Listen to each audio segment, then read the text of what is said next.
Good morning everyone. Myself Dr. Shivaji Sarkar. Today I am going to discuss about the topic on benzene any derivatives. तो आज की जो topic है benzene और any derivatives, इस topic के अंदर मेनली आज मैं दो पॉइंट के ऊपर डिस्कस करने वाला हूँ. एक nomenclature of benzene and second some organic compound like DDT, saccharin, BHC, ये सब कंपाउंड के स्ट्रक्चर और उसका यूजेस के बारे में.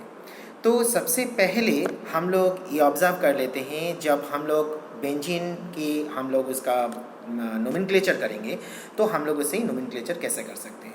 तो हम लोग जब स्ट्रक्चर की तरफ जाते हैं तो उस जगह पे हम लोग मेनली कुछ कैरेक्टरिस्टिक्स देख पाएंगे स्ट्रक्चर के अंदर. मीन्स हम लोग स्ट्रक्चर को कुछ पार्ट में देख सकते हैं. जैसे बेंजीन हो सकता है वो मोनोसब्स्टिट्यूटेड हो सकता है बेंजीन डाइसब्स्टिट्यूटेड हो, और वो हो सकता है मल्टी सब्स्टिट्यूटेड और हो सकता है बेंजीन उसका डेरिवेटिव के फॉर्म में हो. तो इस जगह पे मैं मेनली ये चार पॉइंट के ऊपर डिस्कस करेंगे और डिस्कस करूंगा. पहला मैं डिस्कस करूंगा मोनोसब्स्टिट्यूटेड बेंजीन के बारे में और उसका नोमेनक्लेचर किस तरीके से करते हैं. एंड सेकेंड में डिस्कस करूंगा डाइसब्स्टिट्यूटेड बेंजीन का किस तरीके से नोमेनक्लेचर किया जाते हैं.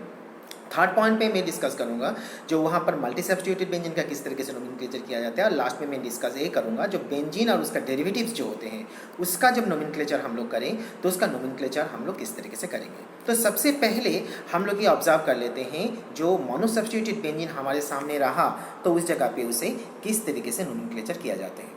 तो सबसे पहले नोमेनक्लेचर करने से पहले हम लोग ये जान लेंगे जो मोनोसब्स्टिट्यूटेड का मतलब क्या होते हैं. हम लोग कौन से कंडीशन में बेंजीन की मोनोसब्स्टिट्यूटेड बोलते हैं. सो केमिस्ट्री में ये वर्ड मोनो वर्ड हम लोग उस कंडीशन में यूज़ करते हैं जिस कंडीशन में हम लोग एक सब्स्टिट्यूटेड ग्रुप देखेंगे. दैट मीन्स बेंजीन का जो रिंग है उस रिंग के अंदर हम लोग एक ही सब्स्टिट्यूटेड जब ऑब्जर्व करेंगे तो उस कंडीशन में हम लोग उस सब्स्टिट्यूट को मोनो सब्स्टिट्यूटेड के हिसाब से कंसीडर कर सकते हैं. That means we can say the mono substituted benzene like hydrocarbon are symmetrically named with benzene as the parent name. तो इसे हम लोग कुछ एग्जाम्पल से समझने की कोशिश करते हैं. जैसे पहला एग्जाम्पल हम लोग यहाँ पर ये ऑब्जर्व कर पा रहे हैं जो यहाँ पर बेंजीन स्ट्रक्चर के अंदर यहाँ पर ब्रोमीन प्रेजेंट है. तो क्वेश्चन यहाँ पर ये जनरेट हो रहा है तो यहाँ पर कितनी सब्स्टिट्यूटेड प्रेजेंट है. यहाँ पर हम लोग एक ही सब्स्टिट्यूटेड देख पा रहे हैं जो यहाँ पर ब्रोमीन है. तो इसीलिए हम लोग इस कॉम्पाउंड के नाम हम लोग लिखेंगे इन द फॉर्म ऑफ ब्रोमोबेंजीन. जैसे हम लोग यहाँ पर सेकेंड एग्जाम्पल यहाँ पर देख पा रहे हैं. जो सेकेंड एग्जाम्पल में यहाँ पर हमारा कौन से फंक्शनल ग्रुप प्रेजेंट है और कौन से सब्स्टिट्यूटेड प्रेजेंट है. यहाँ पर नाइट्रो सब्स्टिट्यूटेड प्रेजेंट है और सब्स्टिट्यूटेड यहाँ पर बेंजीन के साथ जुड़ा हुआ है, इसीलिए हम लोग इसे नाइट्रोबेंजीन बोल रहे हैं.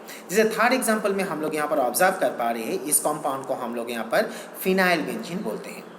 तो इसमें से हम लोग ये एक्सप्लेनेशन ये बोल सकते हैं the name of a benzene ring with one substituent, the name of the substituent and the word of benzene. तो इस वर्ड को हम लोग एग्जाम्पल से और भी समझने की कोशिश करते हैं. जैसे यहाँ पर हम लोग देख पा रहे हैं जो यहाँ पर जो बेंजीन रिंग है उस बेंजीन रिंग के साथ यहाँ पर कौन सी ग्रुप जुड़ा हुआ है. तो यहाँ पर हम लोग देख सकते हैं CH3 and CH2. तो इस ग्रुप को हम लोग क्या बोलते हैं, इस ग्रुप को हम लोग इथाइल ग्रुप बोलते हैं. इसीलिए इथाइल ग्रुप यहाँ पर एज एन मोनोसब्स्टिट्यूटेड के हिसाब से बेंजीन में जुड़ा हुआ है. और हम लोगों ने ऑब्जर्व की जब इसे मोनोसब्स्टिट्यूटेड ग्रुप जुड़ा रहेंगे तो उस जगह पे हम लोग उसे क्या बोलेंगे, उस जगह पे हम लोग उस कंपाउंड के नाम जब करेंगे तो उस जगह पे उसका नाम हम लोग लिखेंगे मोनोसब्स्टिट्यूटेड बेंजीन के नाम के हिसाब से लिखेंगे. मतलब इस जगह पे इथाइल ग्रुप जुड़ा हुआ है इसीलिए हम लोग इस कंपाउंड को यहाँ पर इथाइल बेंजीन बोलेंगे. सेकेंड एग्जाम्पल में हम लोग यहाँ पर देख पा रहे हैं जो यहाँ पर ब्यूटाइल ग्रुप जुड़ा हुआ है. यहाँ पर हम लोग देख सकते हैं जो ब्यूटाइल ग्रुप जुड़ा हुआ है. और ये कौन सी टाइप की ब्यूटाइल है, यहाँ पर ये ब्यूटाइल ग्रुप जो जुड़ा हुआ है इस ब्यूटाइल ग्रुप के नाम के हिसाब से हम लोग इसे क्या बोलेंगे, इस ब्यूटाइल ग्रुप के नाम के हिसाब से हम लोग यहाँ पर टर्शियरी ब्यूटाइल बेंजीन बोल रहे हैं.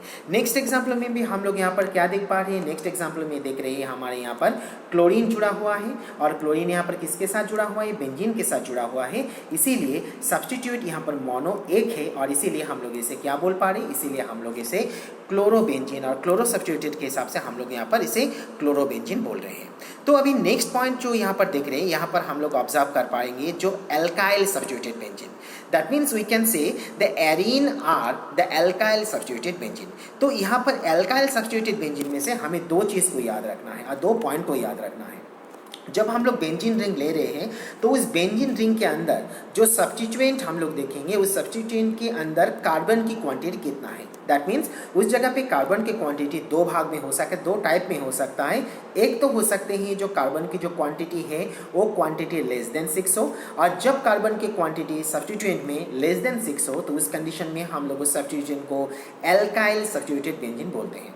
और जिस कंडीशन में कार्बन की क्वांटिटी, दैट मीन्स सब्स्टिट्यूएंट में कार्बन की क्वांटिटी मोर देन 6 हो तो उस कंडीशन में हम लोग उस नेम को फिनाइल सब्स्टिट्यूटेड एल्केन और फिनाइल सब्स्टिट्यूटेड एल्केन के हिसाब से कंसीडर करते हैं। तो इसे हम लोग अभी कुछ एग्जाम्पल से समझने की कोशिश करते हैं।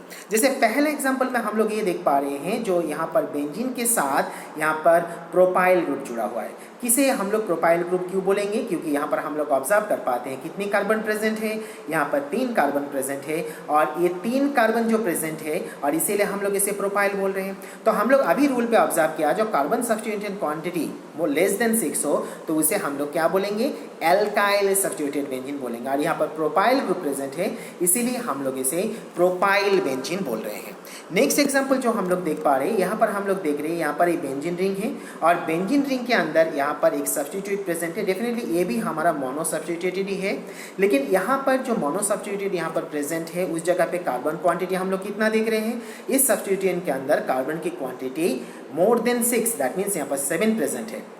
तो हम लोगों ने अभी ऑब्जर्व किए जब carbon substituted quantity more than 6 हो तो उस जगह पे हम लोग उसे फिनाइल सब्स्टिट्यूटेड बोलते हैं, और इसीलिए इसे लिखा गया है 2 फिनाइल हेप्टेन। 2 फिनाइल क्यों? क्योंकि यहाँ पर 7 कार्बन होने के लिए, इस सब्स्टिट्यूएंट के अंदर 7 कार्बन होने के लिए हम लोग इसे क्या बोलेंगे? हेप्टेन बोलेंगे। और इस हेप्टेन के अंदर कार्बन नंबर 2 पे ये फिनाइल ग्रुप मतलब बेंजीन रिंग जुड़ा हुआ है। हम लोगों ने ऑब्जर्व किए जिस कंडीशन में मोर देन 6 हो तो उस जगह पे हम लोग इसे क्या बोलेंगे? फिनाइल बोलेंगे। इसीलिए हम लोग इसे 2 फिनाइल हेप्टेन इसे बोल पा रहे हैं। अभी नेक्स्ट जो पॉइंट हम लोग यहाँ पर डिस्कस करेंगे वो है डाई सब्स्टिट्यूटेड बेंजीन। तो नाम से यहाँ पर पता चल जाता है जो डाई हम लोग कब बोलेंगे? डाई हम लोग वर्ड उस कंडीशन में यूज़ करेंगे जिस जगह पे हम लोग ये देख पाएंगे जो बेंजीन की जो रिंग है उस रिंग के अंदर मोर देन 1 सब्स्टिट्यूटेड प्रेजेंट हो, तो उस कंडीशन में हम लोग इसे डाई सब्स्टिट्यूटेड बोलेंगे। और जब हम लोग डाई सब्स्टिट्यूटेड वर्ड ऑब्जर्व करेंगे, डाई सब्स्टिट्यूटेड बेंजीन ऑब्जर्व करेंगे तो उस जगह पे नंबर ऑफ प्रेफिक्स भी हम लोग वहाँ पर देखेंगे। तो क्या क्या प्रेफिक्स हम लोग यहाँ पर देख सकते हैं? हम लोग यहाँ पर प्रेफिक्स के फॉर्म में ऑर्थो, मेटा और पैरा ये प्रेफिक्स हम लोग यहाँ पर ऑब्जर्व कर सकते हैं, और हम लोग इसे भी एग्जाम्पल से समझने की कोशिश करते हैं। जैसे पहला जो एग्जाम्पल है, इस एग्जाम्पल में हम लोगों ने देख रहे हैं यहाँ पर बेंजीन है और बेंजीन के अंदर यहाँ पर 2 फंक्शनल ग्रुप प्रेजेंट है, और यहाँ पर जो 2 फंक्शनल ग्रुप प्रेजेंट है ये 2 फंक्शनल ग्रुप सेम टाइप है। सेम टाइप मतलब दोनों के दोनों यहाँ पर ब्रोमीन है, और जब हम लोग यहाँ पर 2 ग्रुप सेम प्रेजेंट हो तो उस जगह पे हम लोग इसे केमिस्ट्री में क्या बोलते हैं? उस कंडीशन में हम लोग इसे केमिस्ट्री में डाई बोलते हैं, और इसीलिए इसे हम लोग डाई सब्स्टिट्यूटेड बेंजीन के हिसाब से कंसीडर कर सकते हैं। लेकिन क्वेश्चन ये आ रहा है, ये जो डाई सब्स्टिट्यूटेड प्रेजेंट है यहाँ पर ये कौन से नंबर पोजीशन पे प्रेजेंट है? ये position number 1 and position number 2 पे प्रेजेंट है, और इसीलिए हम लोग इसे 1,2 डाई सब्स्टिट्यूटेड बेंजीन बोल रहे हैं। लेकिन क्वेश्चन अभी ये भी आ रहा है, जब हम लोग इसको IUPAC नोमेनक्लेचर के हिसाब से चलेंगे तो उससे तब हम लोग क्या बोलेंगे? तो उस जगह पे हम लोग इसे ऑर्थो डाइब्रोमोबेंजीन बोल सकते हैं, नहीं तो हम लोग इसे ऑर्थो दैट मीन्स O- डाइब्रोमोबेंजीन बोल सकते हैं, नहीं तो हम लोग इसे 1,2 डाइब्रोमोबेंजीन भी बोल सकते हैं। और इसीलिए बोल सकते हैं कि carbon number 1 and carbon number 2 के अंदर 2 ब्रोमीन ग्रुप प्रेजेंट है, और इसीलिए हम लोग इसे 1,2 डाइब्रोमोबेंजीन बोल रहे हैं। इसी डाई सब्स्टिट्यूटेड बेंजीन को हम लोग और भी एग्जाम्पल से समझने की कोशिश करते हैं। जैसे सेकेंड एग्जाम्पल में हम लोग देख रहे हैं यहाँ पर बेंजीन रिंग है, और इस बेंजीन रिंग में कार्बन नंबर 1 और कार्बन नंबर 3 में 2 ब्रोमीन प्रेजेंट है, दोनों के दोनों सेम सब्स्टिट्यूटेड है, इसीलिए हम लोग यहाँ पर 1,3 डाई सब्स्टिट्यूटेड बेंजीन बोल रहे हैं, और इसे हम लोग यहाँ पर मेटा आइसोमर के हिसाब से भी कंसीडर कर सकते हैं। तो जब हम लोग इसको नोमेनक्लेचर करेंगे IUPAC के हिसाब से तब उसे हम लोग क्या बोलेंगे? तब इसे हम लोग मेटा डाइब्रोमोबेंजीन, नहीं तो M- डाइब्रोमोबेंजीन, नहीं तो हम लोग इसे 1,3 डाइब्रोमोबेंजीन भी बोल सकते हैं। अभी थर्ड एग्जाम्पल में देख लेते हैं, यहाँ पर भी बेंजीन प्रेजेंट है, और बेंजीन रिंग के अंदर यहाँ पर 2 सेम सब्स्टिट्यूटेड ग्रुप प्रेजेंट है, और 2 सब्स्टिट्यूटेड हम लोगों ने यहाँ पर ब्रोमीन यूज़ की, और यहाँ पर 1 नंबर और 4 नंबर पोजीशन पे है, इसीलिए इसे भी 1,4 डाई सब्स्टिट्यूटेड बेंजीन बोल रहे हैं, और यहाँ पर हम लोग इसे पैरा आइसोमर के हिसाब से कंसीडर कर रहे हैं। तो जब हम लोग इसे IUPAC नोमेनक्लेचर में चलेंगे तब उसे क्या नाम देंगे? तो उसे हम लोग यहाँ पर पैरा डाइब्रोमोबेंजीन बोल सकते हैं, और इसे हम लोग P- ब्रोमीन डाइब्रोमोबेंजीन भी बोल सकते हैं। और इसे हम लोग यहाँ पर 1,4 क्योंकि यहाँ पर 1 नंबर पोजीशन और 4 नंबर पोजीशन पे 2 ब्रोमीन ग्रुप प्रेजेंट है और इसीलिए हम लोग इसे 1,4 डाइब्रोमोबेंजीन भी बोल रहे हैं। इसे हम लोग और भी एग्जाम्पल से समझते हैं। जैसे यहाँ पर हम लोग एग्जाम्पल देख रहे हैं, जो पहला एग्जाम्पल में यहाँ पर 1 नंबर एंड 2 नंबर पोजीशन पे 2 क्लोरीन है, इसीलिए हम लोग इसे 1,2 डाई सब्स्टिट्यूटेड बेंजीन के हिसाब से कंसिडर कर रहे हैं। जैसे यहाँ पर 1 नंबर और 3 नंबर पोजीशन पे 2 ब्रोमीन 2 मिथाइल ग्रुप प्रेजेंट है, इसीलिए इसे भी हम लोग यहाँ पर 1,3 डाई सब्स्टिट्यूटेड बेंजीन बोल रहे हैं। यहाँ पर भी 1 नंबर एंड 4 नंबर पोजीशन पे 2 सब्स्टिट्यूटेड प्रेजेंट है, इसीलिए इस एग्जांपल को भी हम लोग यहाँ पर क्या कंसीडर करेंगे, इसे हम लोग यहाँ पर 1,4 डाई सब्स्टिट्यूटेड बेंजीन बोल रहे हैं। और जब हम लोग यहाँ पर इसे डाई सब्स्टिट्यूटेड बेंजीन ऑब्जर्व कर रहे हैं तो उस जगह पे हमें और एक चीज़ भी याद रखना है, जो हम लोग यहाँ पर ऑर्थो, मेटा, पैरा ये जो वर्ड हम लोग यूज़ करते हैं, particularly we should also remember that the ortho, meta and para nomenclature is useful to describe the reaction pattern. मतलब हम लोग रिएक्शन पैटर्न्स को एक्सप्लेनेशन करने के लिए mainly ortho, meta and para nomenclature system mainly use करते हैं। इसे हम लोग और भी अच्छे तरीके से समझते हैं by the help of some example. जैसे reaction with toluene with bromine occur at the para positions. तो जैसे यहाँ पर हम लोग देख रहे हैं, ये हमारा बेंजीन है और बेंजीन के अंदर यहाँ पर एक हेलोजन प्रेजेंट है। तो हेलोजन के हिसाब से इस पोजीशंस को हम लोग यहाँ पर ऑर्थो पोजीशन बोलेंगे, इस पोजीशन को हम लोग मेटा पोजीशंस बोलेंगे। और जैसे हम लोगों ने मैंने अभी बोला, यहाँ पर ortho, meta and para positions जो होते हैं, इसे हम लोग मेनली क्या करते हैं, इसे रिएक्शंस पैटर्न को समझने के लिए करते हैं। जैसे यहाँ पर हम लोग देख रहे हैं जो टोलुइन है, टोलुइन के साथ हम लोगों ने ब्रोमीन रिएक्शंस की। तो रिएक्शंस करने के बाद यहाँ पर हमारा जो प्रोडक्ट जनरेट हुआ, प्रोडक्ट यहाँ पर हमारा क्या जनरेट हुआ, पैरा पोजीशन पे ब्रोमीन है, इसीलिए हम लोग इसे पैरा ब्रोमोटोलुइन बोल रहे हैं। और यहाँ पर पैरा पोजीशन पे क्यों जनरेट हुआ, क्योंकि मैंने लास्ट वीडियो में ये डिस्कस किए थे, जो ब्रोमीन जो है ये हेलोजिनेटेड ग्रुप है। और हेलोजिनेटेड ग्रुप जो होते हैं, हम लोगों ने लास्ट ऑब्जर्वेशन किए थे लास्ट वीडियो पे, जो ब्रोमीन जब होते हैं तो bromine mainly para directing group है। और इसीलिए ब्रोमीन यहाँ पर डायरेक्टिंग ग्रुप इफेक्ट के लिए और इंडक्टिव ग्रुप इफेक्ट और डायरेक्टिंग ग्रुप इफेक्ट के लिए ही ब्रोमीन यहाँ पर कौन से पोजीशन पे जुड़ा है, ब्रोमीन यहाँ पर 4 नंबर और पैरा पोजीशन पे जुड़ा हुआ है। और इसीलिए हम लोग इसे पैरा ब्रोमोटोलुइन के हिसाब से कंसीडर कर रहे हैं और नाम कर रहे हैं। तो इसके हिसाब से हम लोग ऐसा भी ऑब्जर्व कर रहे हैं, जैसे ऐसा भी हो सकता है जब हम लोग ब्रोमीन का रिंग ले और स्ट्रक्चर ले, बेंजीन का स्ट्रक्चर ले, तो बेंजीन के स्ट्रक्चर के अंदर हम लोग ऐसा भी ऑब्जर्व कर सकते हैं जो 2 अलग अलग टाइप के फंक्शनल ग्रुप हो। जैसे यहाँ पर हम लोग देख रहे हैं इस बेंजीन के अंदर 2 अलग अलग फंक्शनल ग्रुप है, यहाँ पर भी 2 अलग अलग फंक्शनल ग्रुप है।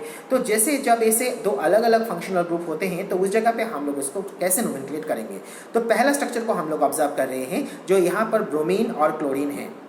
तो इस कंडीशन में हम लोग इसे कैसे नोमेनक्लेट करेंगे, तो उस जगह पे हमें अल्फाबेटिकल ऑर्डर में जाना है। अल्फाबेटिकल ऑर्डर मींस जैसे ब्रोमीन की पहला वर्ड बी होते हैं और क्लोरीन के पहला वर्ड सी होते हैं। तो अल्फाबेटिकल ऑर्डर में पहला वर्ड आते हैं बी, और इसीलिए हम लोग इसे ब्रोमीन की बी वर्ड को पहले यूज़ करेंगे। इसीलिए यहाँ पर ये जो ब्रोमीन है, यहाँ पर हम लोग इसे ऑर्थो ब्रोमो क्लोरोबेंजीन बोल रहे हैं। अभी जो सेकेंड एग्जाम्पल हम लोग यहाँ पर देख रहे हैं, इस सेकेंड एग्जाम्पल में क्या देख पा रहे हैं, सेकेंड एग्जाम्पल में हम लोग ये ऑब्जर्व कर रहे हैं जो यहाँ पर nitro group and fluorine present है।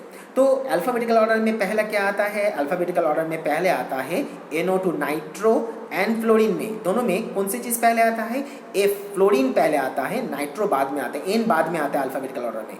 इसीलिए हम लोग इसका जो नोमेनक्लेट कर रहे हैं, इस नोमेनक्लेचर में हम लोग इसे क्या बोलेंगे, इसे हम लोग यहाँ पर बोल रहे हैं मेटाफ्लोरोबेंजीन।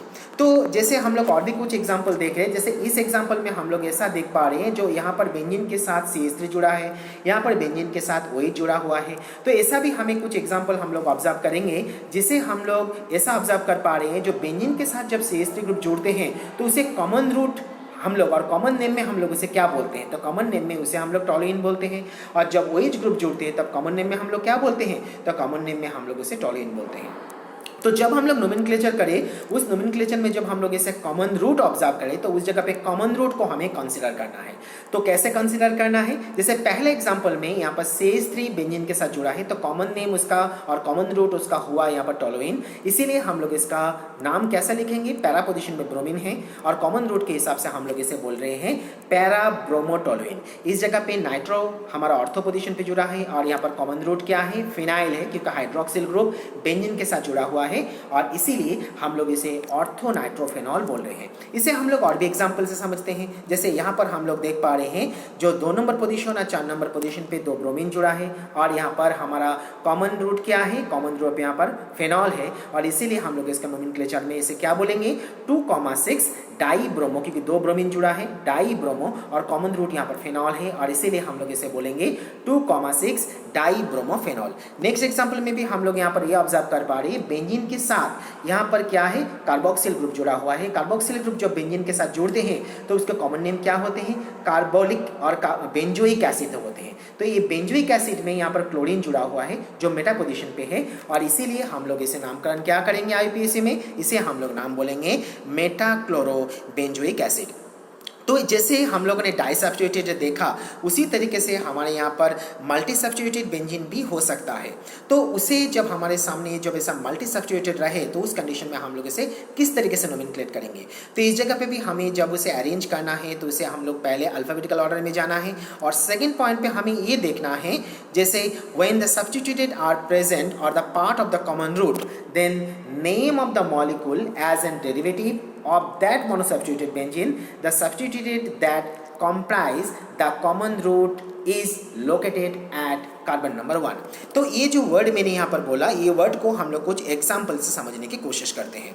तो पहला एग्जाम्पल जो हम लोग यहाँ पर देख पा रहे हैं, जो पहले एग्जाम्पल में एक बेंजीन देख रहे हैं और बेंजीन के अंदर यहाँ पर 3 सब्स्टिट्यूटेड प्रेजेंट है। तो एक हम लोग यहाँ पर देख रहे हैं CH2CH3 है, दूसरा देख रहे हैं CH2CH2CH3 है और तीसरा देख रहे हैं क्लोरीन है। तो हम लोग इसे किस तरीके से लिखेंगे, तो सबसे पहले तो हम लोग यहाँ पर देख रहे हैं CH2CH3 तो ये इथाइल है, अल्फाबेटिकल ऑर्डर में E हो रहा है और यहाँ पर 3 कार्बन है तो प्रोपाइल है, अल्फाबेटिकल ऑर्डर में पहले P आ रहा है और यहाँ पर क्लोरीन है तो अल्फाबेटिकल ऑर्डर में क्या आ रहा है, C आ रहा है। तो हम लोगों ने अभी ऑब्जर्व किए जब ऐसे मल्टी ग्रुप प्रेजेंट हो तो उसे हमें क्या करना है, हमें अल्फाबेटिकल ऑर्डर में चलना है और अल्फाबेटिकल ऑर्डर में पहले C आता है, उसके बाद E आएंगे और उसके बाद यहाँ पर क्या आएंगे, P आएंगे। और इसीलिए हम लोग जब उसका नोमेनक्लेट कर रहे हैं तो उसका नोमेनक्लेचर में हम लोग उसको क्या नाम लिखेंगे, 4 नंबर पोजीशन पे क्लोरीन है और 1 नंबर पोजीशन पे इथाइल है और 2 नंबर पोजीशन पे प्रोपाइल है और इसीलिए हम लोग इसे बोल रहे हैं 4 क्लोरो 1 इथाइल 2 प्रोपाइल बेंजीन। अभी दूसरे एग्जाम्पल में भी ऑब्जर्व कर लेते हैं। जो दूसरे एग्जाम्पल देख पा रहे हैं इस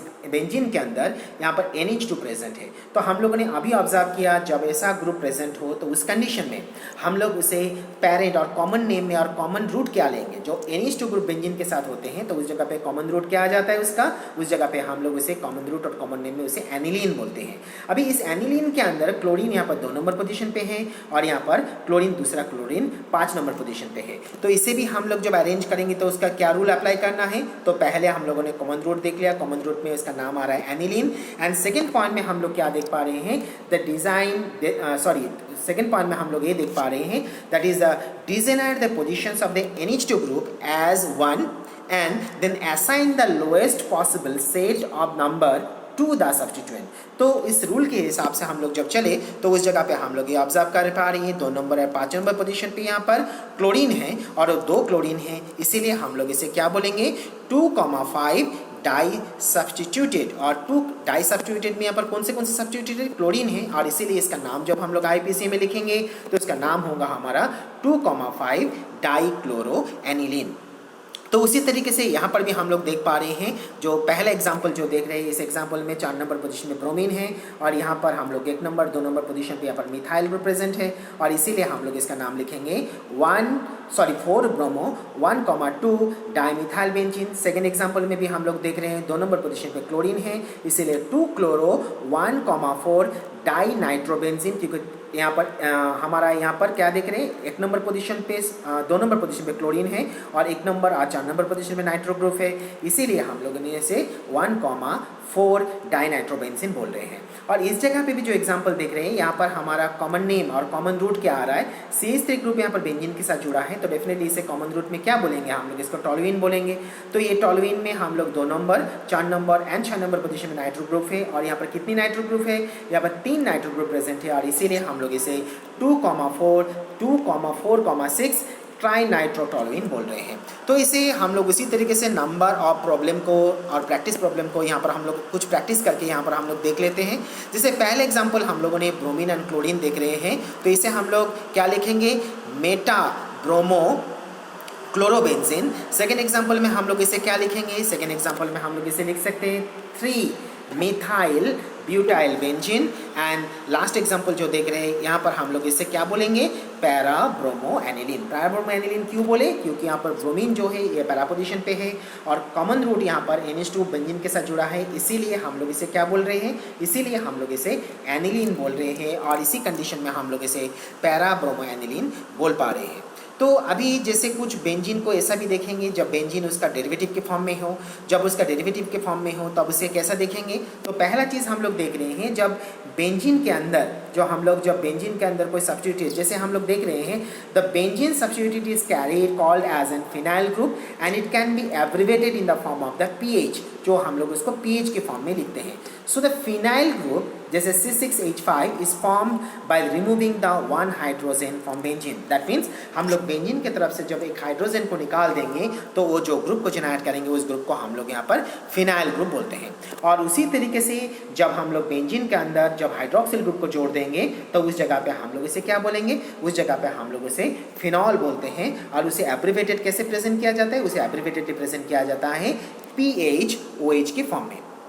उसी तरीके से हम लोग यहाँ पर ये भी ऑब्जर्व कर लेते हैं जब बेंजीन के अंदर ऐसा CH ग्रुप प्रेजेंट हो और उसके बाद दूसरे कोई ग्रुप हो तो उस जगह पे ये जो CH2 ग्रुप है ये हमारा यहाँ पर एक्स्ट्रा ग्रुप है, तो उस जगह पे हम लोग इसे क्या बोलेंगे, इसे हम लोग यहाँ पर बेंजाइल ग्रुप बोलते हैं। और इस जगह पे हम लोग ये जो कंपाउंड देख रहे हैं इसे हम लोग यहाँ पर फिनाइल ग्रुप बोलते हैं। So we can say that the benzyl group and other common substituent that contain a benzene ring that defined from the phenyl ring. So the substituted derived from the substituted aromatic ring are collectively called as an aryl group, जो यहाँ पर हम लोग diagram के अंदर यहाँ पर हम लोग देख पा रहे हैं। जिस डायग्राम के अंदर हमारे यहाँ पर CH3 है और इस डायग्राम के अंदर भी हम लोग यहाँ पर ग्रुप देख पा रहे हैं जो CH3 ग्रुप है यहाँ पर हमारा बेंजीन के साथ जुड़ा हुआ है।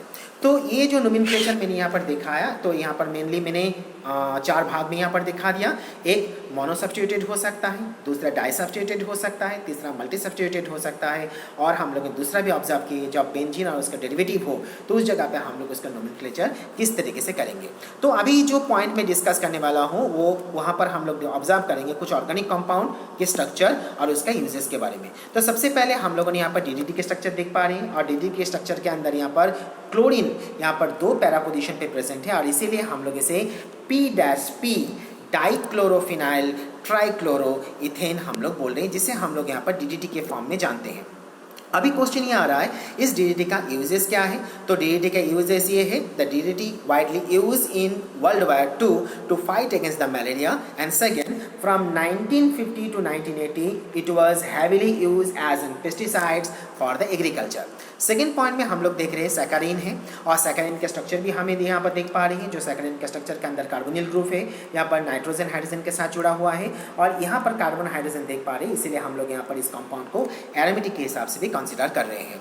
और जब इसका हम लोग यूजेस ऑब्जर्व करेंगे तो यूज देख पा रहे हैं हम लोग जो सैकरीन को मेनली हम लोग स्वीटनिंग एजेंट के हिसाब से हम लोग सॉफ्ट ड्रिंक में यूज़ करते हैं एंड पर्टिकुलरली जो पेशेंट डायबिटिक हो उस जगह पे उसे शुगर के अगेंस्ट पे, क्योंकि वो लोग शुगर नहीं ले सकता और शुगर इसीलिए नहीं ले सकता क्योंकि शुगर मेटाबोलाइज होने के बाद huge amount of the calorie को जनरेट कर सकते हैं जो उसके बॉडी के लिए बहुत ज़्यादा हार्मफुल होते हैं और इसीलिए पेशेंट को इस जगह पे सैकरीन प्रेस्क्राइब किया जाता है। और इसीलिए स्टूडेंट्स को ये चीज़ याद रखना है जो सैकरीन के यूजेस हम लोगों ने यहाँ पर 2 ऑब्जर्व किए। एक तो सैकरीन को हम लोगों ने यहाँ पर स्वीटनिंग एजेंट के हिसाब से यूज़ कर सकते हैं और दूसरा यहाँ पर जो लोग डायबिटिक होते हैं वो डायबिटिक पेशेंट यहाँ पर सैकरीन को एज ए स्वीटनिंग एजेंट के हिसाब से यूज़ कर सकते हैं।